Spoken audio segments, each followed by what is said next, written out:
through the discussion also, it came very obviously that the process optimization is one of the key part. Every feed miller has to undergo this exercise and then tune your process as close to the requirement. And during the discussion, some of the points which was very, I personally take it as a take-home message that I would like to share with our audience. The labor force, because in every feed mill, the labor force is a major force, major input, one of the input to the process, which needs to be trained. More labor as well as shortage of labor, it will affect the overall productivity of the plant. That's what in fact shared by Shetty sir, and it is very true. If you have more labor, then the productivity will drop. Actually, Balaji sir believe this very strongly, and then he has done some optimization on labor. So the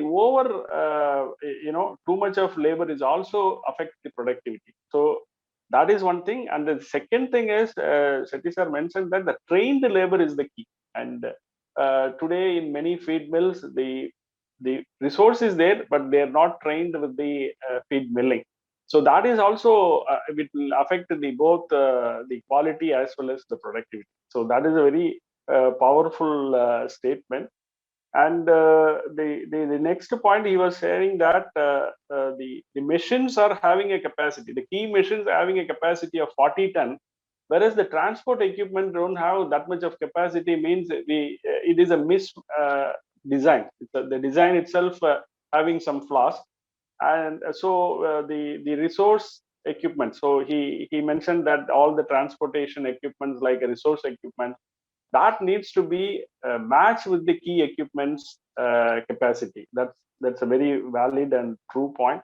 So if there is a inefficiency in those points, the feed miller has to quickly address those points so that the transport equipment as well as the key machine equipment capacity matches. Means, or in fact, the transportation equipment capacity should be more than the key machine capacity, so that the plant will be run smoothly as well as efficiently. That is a very valid point. And I was impressed with the Balaji sir input is on the data analysis, because datas will speak only the truth.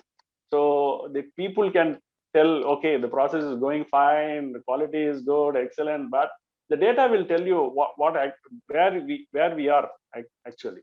So the data, collecting the data and analyzing the data, very powerful insight he has shared.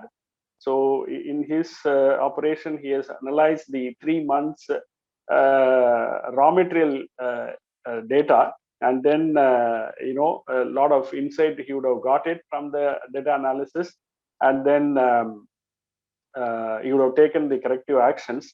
So that is very important. And then again, he shaked everybody, saying that 50% you reduce your warehouse space. So that is a challenging task. So we'll just try this and then convince ourselves, and then we'll implement this. That is another point he was there.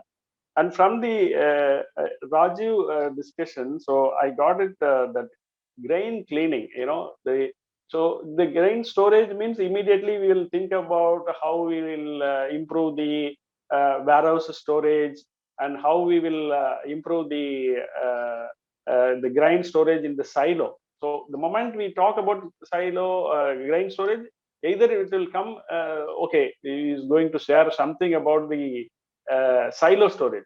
Okay, fine. Whether you store it in silo or you store it in the bags, the grain cleaning is important, because the grains, along with the grains, there are many impurities are coming, not only the physical, the microbiological, the toxin, fungus, and so on, which are all absolutely a non-value-added factors we are incorporating into the feed, which is significantly damage the quality of the feed.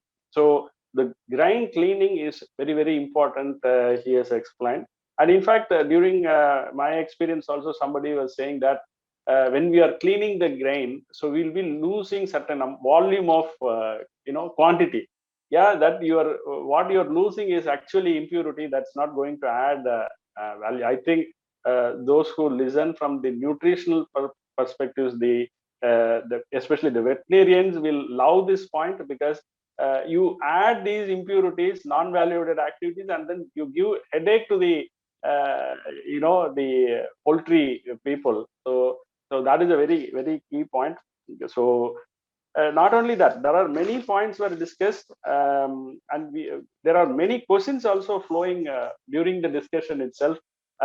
We may not be able to take all the questions during the session. I think hopefully we will be answering those questions individually. If possible, we'll interact with the experts, and then we'll get back to you with the questions.